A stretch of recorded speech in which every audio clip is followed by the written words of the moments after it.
Chapitre 11. Alizée. As-tu remarqué, Tomek, comme on est triste pour rien quelquefois? Là, c'était le contraire. Toute seule sur cette plage déserte, incertaine de tout, j'aurais dû être inquiète et malheureuse, non? Eh bien, quand je me suis retournée et que j'ai vu cette forêt de hêtres éclatante de rouge, de jaune, d'ocre, de rouille, j'ai presque suffoqué de bonheur. J'avais envie d'enfouir mon visage dedans. Une nature aussi belle ne peut pas être dangereuse, ai-je pensé. Et jamais la rivière Gjar n'a été aussi proche. Il me suffira de rencontrer quelqu'un qui puisse me dire où elle se trouve. Pleine de confiance, j'ai marché vers les arbres.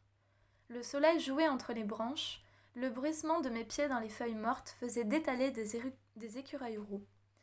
J'ai gravi la colline et découvert en haut un sentier qui s'en allait en sous-bois vers l'intérieur des terres. Je l'ai suivi. Bientôt il s'est élargi et je suis parvenue à une fourche. Les deux chemins se ressemblaient exactement. De quel côté diriger mes pas? J'ai choisi, sans raison, d'aller à gauche plutôt qu'à droite. Aujourd'hui encore, je ne sais pas si je dois en être heureuse ou le regretter. En tout cas, tu vas voir, Tomek, que cela m'a entraînée dans une aventure prodigieuse. Après plus d'1 heure de marche, je n'avais toujours pas trouvé la moindre trace d'habitation, sauf quelques cabanes de branches que des enfants avaient construites au bord du chemin. Cette région était donc peuplée. Je suis entrée dans l'une d'elles pour me reposer un peu, mais il faisait si doux, tout était si calme, que je m'y suis assoupie. J'ignore combien de temps j'ai dormi. Ce sont des petits doigts sur mes yeux qui m'ont tiré du sommeil. « Oda, arrête !» ai-je murmuré. « Tu sais bien que je n'aime pas ça. » Ma petite sœur avait cette habitude-là. Pour m'obliger à me réveiller le matin, elle venait parfois soulever mes paupières. Mais la voix que j'ai entendue n'était pas la sienne. « Qu'est-ce que tu dis ? Ici, où ici ?» Un garçonnet de 4 ans environ se tenait accroupi à côté de moi et me tendait ses 2 poings fermés. « Qu'est-ce que tu dis ici ? Ici, où ici ?» Je sais, Tomek, on ne devrait jamais dire qu'un enfant est moche. C'est cruel. Alors disons que celui-ci était assez mal fichu, le pauvre, avec sa tête trop volumineuse et son minuscule nez pointu, perdu entre 2 grosses joues rouges. J'ai désigné son poing gauche. Ici. Il l'a ouvert. Non, c'était là. Il m'a montré le caillou qu'il serrait dans son poing droit. On recommence ? Ici ou ici ? Cette fois, j'ai désigné son poing droit. Non, c'était l'autre. Dis donc, tu n'as pas de chance aujourd'hui. J'ai souri et je lui ai demandé en bâillant. Comment t'appelles-tu ? Tu habites près d'ici ? Je m'appelle Barnabé, a-t-il répondu en faisant tourner le caillou entre ses doigts. J'habite sous le château. Et toi, tu es la princesse Alizée. Non, l'ai-je corrigé en essayant de ne pas rire. Je ne suis pas la princesse. Comment dis-tu ? Alizée. Je ne suis pas la princesse Alizée. Je m'appelle Anna. Il a levé les yeux sur moi et un coup d'œil rapide lui a suffi pour écarter le moindre doute. Tu es la princesse Alizée et je vais dire à tout le monde que je t'ai trouvée. Là-dessus, il s'est levé et il est parti en trottinant sur le chemin. Son pantalon trop grand lui battait les chevilles. Quel drôle de petit bonhomme ! J'ai pris un peu de temps avant de quitter la cabane. Cet enfant ne pouvait pas habiter bien loin et j'aurais tôt fait de rencontrer les gens du pays. Je m'imaginais déjà leur posant des questions. « Connaissez-vous la rivière Gjar ?»« Bien sûr, me répondait-il. Passez par ici et puis par là et vous y serez. » Tout me semblait si facile ce jour-là. « Allez, princesse Alizée, me suis-je dit, après avoir mangé un peu de mes provisions. En route vers la rivière. » Je suis sortie presque à regret de cette forêt de hêtres si tranquille et apaisante. J'ai suivi longtemps le chemin de terre qui continuait à travers les champs, puis le long d'un ruisseau. Le jour faiblissait quand j'ai aperçu le village accroché à flanc de colline. Celui de Barnabé, sans doute, puisqu'il avait parlé d'un château et qu'il y en avait un sur les hauteurs. Les derniers rayons de soleil le baignaient d'une douce lumière. Il ressemblait à une image. « Tiens, ai-je pensé, voilà mon logement pour ce soir, si j'avais su. » 3 enfants ont surgi devant moi au détour d'un virage, mais en m'apercevant, ils ont déguerpi aussitôt. Eux aussi avaient décidément de drôles de têtes. J'ai eu le temps de m'en apercevoir. Un peu plus loin, 2 autres se sont enfuis de la même façon. D'ordinaire, pourtant, quand on arrive en pays inconnu, les enfants ne sont guère timides. Ils vous font escorte et vous questionnent abondamment. Qu'importe, j'attendrai de voir les adultes. 2 petites grand-mères venaient justement à ma rencontre, marchant d'un pas tranquille. Elles devaient être sœurs, car elles levaient en l'air le même petit nez en trompette. « Bonsoir, mesdames !» leur ai-je lancé à bonne distance pour ne pas les effrayer. Mais au lieu de me saluer, elles ont tourné les talons et détalé à toutes jambes. Voilà que j'effrayais les grands-mères à présent. Je n'étais pas au bout de mes surprises. Barnabé avait sans doute donné l'alerte au village et un incroyable comité d'accueil m'attendait. Des têtes se sont penchées aux fenêtres. Mais quelle tête, Seigneur! Jamais de ma vie, sauf à Carnaval, bien sûr, je n'avais vu pareille galerie de portraits. Des oreilles décollées, des oreilles en chou-fleur, des nez crochus, des nez retroussés, des nez en pied de marmite, des mentons de travers, des mentons en galoche, des bouches trop grandes, des bouches trop petites, des cheveux en bataille, pas de cheveux du tout. J'aurais pu en être terrifiée, mais comme tous ces visages me souriaient gentiment, j'avais plutôt envie de rire. Puis les gens sont sortis de leur maison, et en quelques instants je me suis trouvée au milieu d'un véritable attroupement. Ensuite, les premiers cris de joie ont éclaté. « C'est elle, regardez, c'est elle! Elle est revenue! Princesse Alizée !» Le petit Barnabé, perché sur les épaules de son père, à qui, hélas, il ressemblait trait pour trait, ne criait pas le moins fort. « Princesse Alizée, c'est moi qui t'ai trouvée !» Ainsi, on me prenait pour une autre. Et pas seulement Barnabé. « Je ne suis pas la princesse Alizée !» ai-je bredouillé. « Je m'appelle Anna !» Mais on ne risquait pas de m'entendre dans ce tumulte. D'autant moins que je parvenais à approcher personne. Chacun se tenait à distance et s'écartait sur mon passage. Soudain, un cri a dominé les autres. « Le roi et la reine, ils arrivent, laissez passer !» Un carrosse tiré par 2 chevaux noirs dévalait le chemin du château dans un nuage de poussière. Il s'est arrêté sur la place du village. Avant même que le cocher puisse leur ouvrir les portières, les 2 passagers se sont précipités à l'extérieur. Le roi n'avait visiblement pas pris le temps de revêtir ses habits de fonction. Il portait une robe de chambre dont un pan était resté pris dans la ceinture et ses pantoufles écossaises n'avaient pas grand-chose de royal. Il a couru vers moi les bras ouverts. « Ma fille, ma fille !» Je me suis sentie soulevée comme si j'avais été un chaton. Puis il m'a enlacée de ses 2 bras et serrée contre lui. Mon visage se perdait dans l'énorme barbe fleurie qui couvrait son visage et d'où n'émergeait qu'un gigantesque nez rouge. « Ma fille, ma petite princesse !» répétait-il la voix brisée. C'est stupide, mais être serré comme cela dans des bras avec tant d'amour m'a retournée. Il y avait si longtemps que je ne l'avais plus été. Et si longtemps qu'on ne m'avait plus dit « ma fille ». Je me suis blottie contre la poitrine de cet homme que je ne connaissais pas 1 minute plus tôt, et j'ai pleuré à chaudes larmes.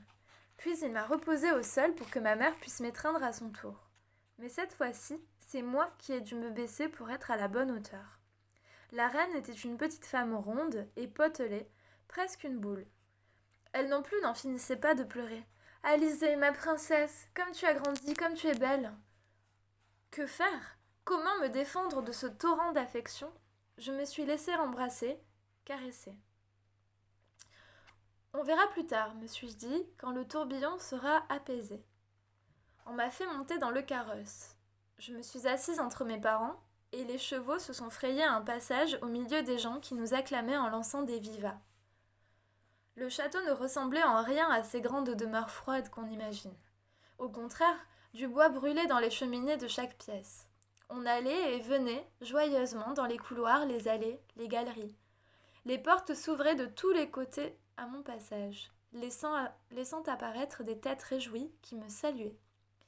Je sursautais presque à chaque fois, car on aurait dit des masques surgis pour me faire peur ou me faire rire. Pas un seul nez droit, pas une bouche harmonieuse, pas un visage gracieux.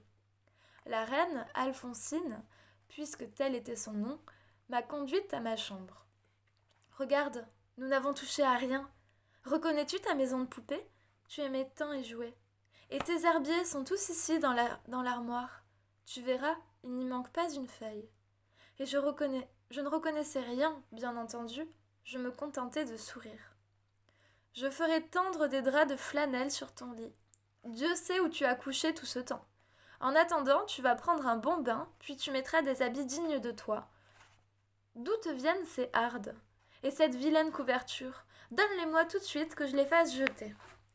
Oh non, madame, ai-je répondu, j'aimerais les garder, s'il vous plaît. Un voile de tristesse est passé dans ses yeux. Ma fille, qui m'appelle madame, et qui me dit vous? Comme c'est dur à entendre.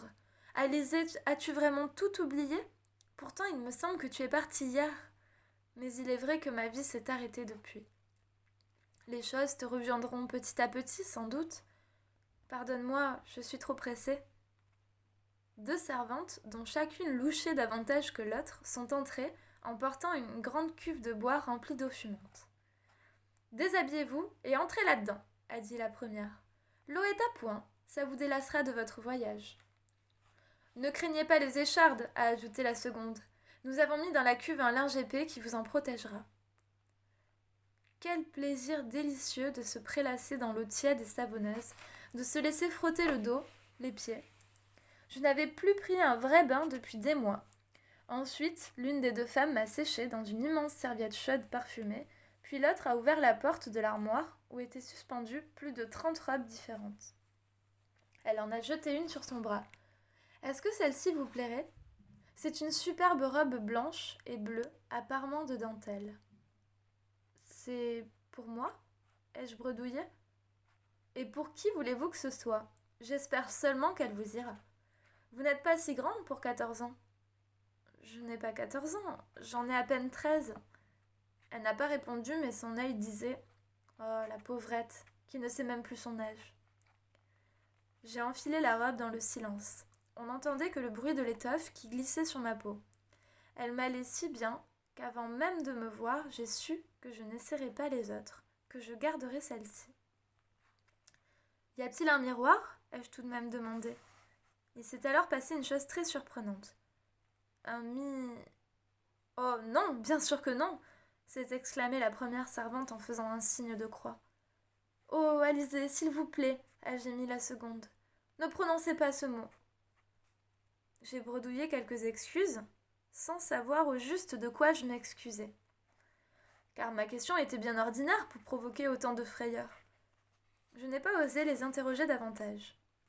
Je me suis contentée de penser qu'on n'aimait sans doute guère les miroirs en ce pays. Et cela se comprenait un peu, hélas.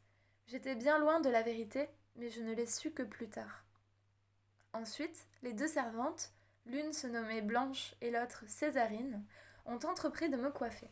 « Vous avez bruni, et ça vous va très bien, m'ont-elles complimenté.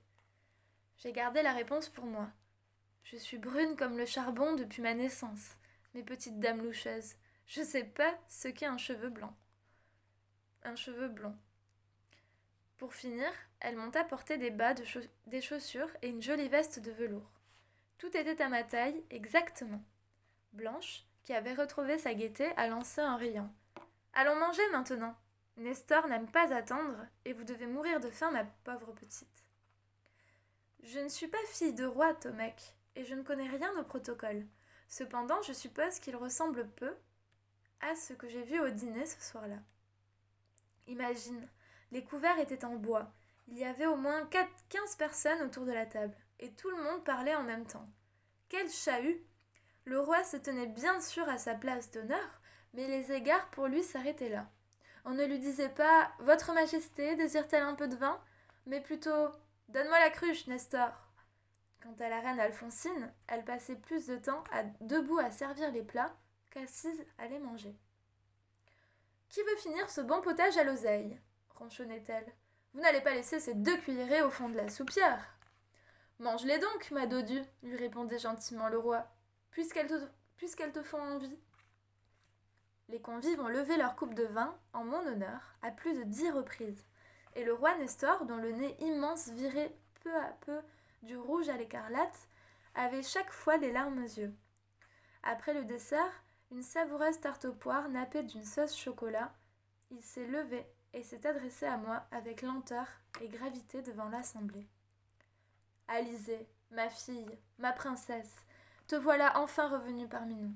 Ces 7 longues années passées sans toi nous ont paru l'éternité. Mais tu ne nous as jamais vraiment quittés, tu sais. Ton rire n'a pas cessé de résonner dans les couloirs du château. Nous t'entendions chanter dans le parc, jouer dans ta chambre, monter et descendre les escaliers. Et chaque soir de ces 7 années, nous sommes allés, ta mère et moi, au chevet du lit où tu n'étais plus, et nous t'avons souhaité bonne nuit. Aujourd'hui, tu es là de nouveau, grandie, encore plus belle qu'autrefois. Tu as pu mesurer tout à l'heure dans les rues et sur la place combien tu es chère à nos cœurs. Tu es notre soleil, notre bonheur. Dieu fasse que tu nous restes toujours. Sur ces mots, le roi Nestor s'est assis. Autour de la table, on reniflait et on sortait les mouchoirs. La reine, Alphonsine, qui m'avait tenu la main pendant tout le discours, m'a soufflé à l'oreille. Demain, Blanche, qui raconte très bien, te dira tout ce que tu ne sais pas. Tu es en âge de comprendre maintenant.